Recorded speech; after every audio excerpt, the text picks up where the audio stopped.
My name is Lupe. I was diagnosed with stage 4 Hodgkin's lymphoma in June of 2021. Many times I sit and think about the much happier times in my life when everything was so simple. The memories that bring me the most joy was when I was a kid on my trips to Mexico with my mom, dad, brother, and sister. I have so much family there, and it was always a good time. When we would arrive at my grandparents' ranch, my grandma always had fresh, handmade corn tortillas, a pot of beans, and her spicy red salsa I love so much ready for us to eat after our long 27-hour trip. Yes, 27 hours because we took a bus and my parents refused to fly. It always made my heart happy to finally get there.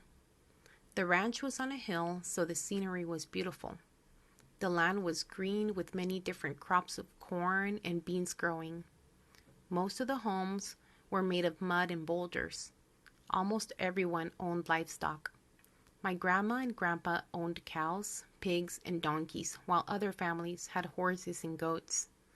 Back then, not many people owned cars, so horses and donkeys were used to get around.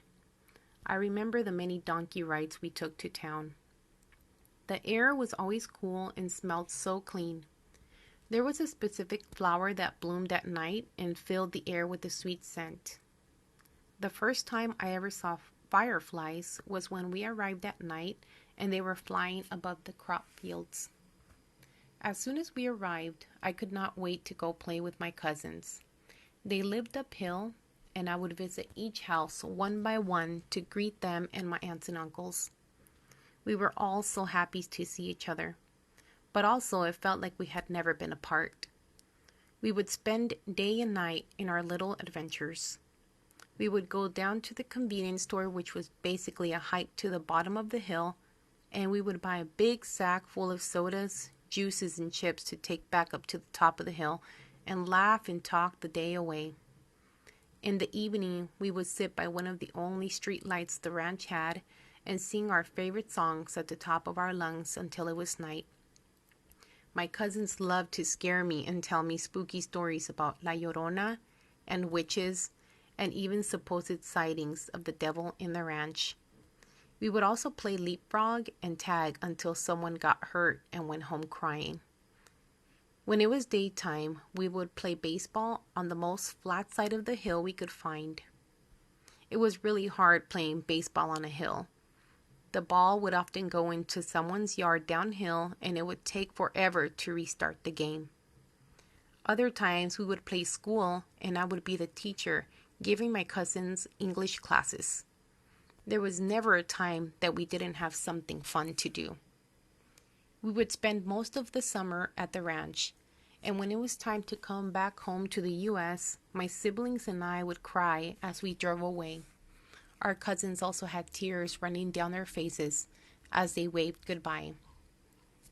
Once I turned about 16, our family stopped going to Mexico as much.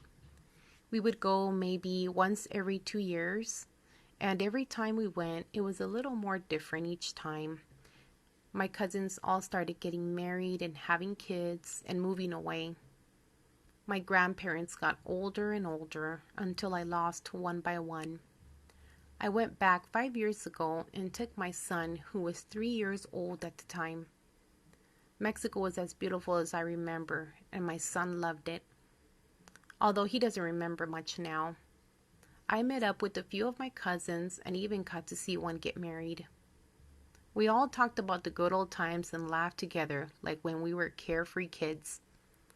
I will always cherish these memories. I hope that soon I could take my son and daughter on trips to Mexico so they too can make these kind of memories with their cousins.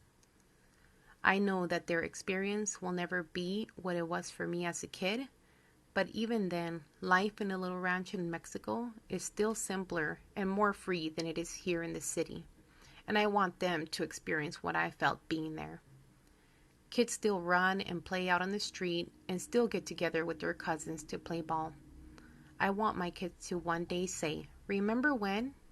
and have a crazy fun story to tell.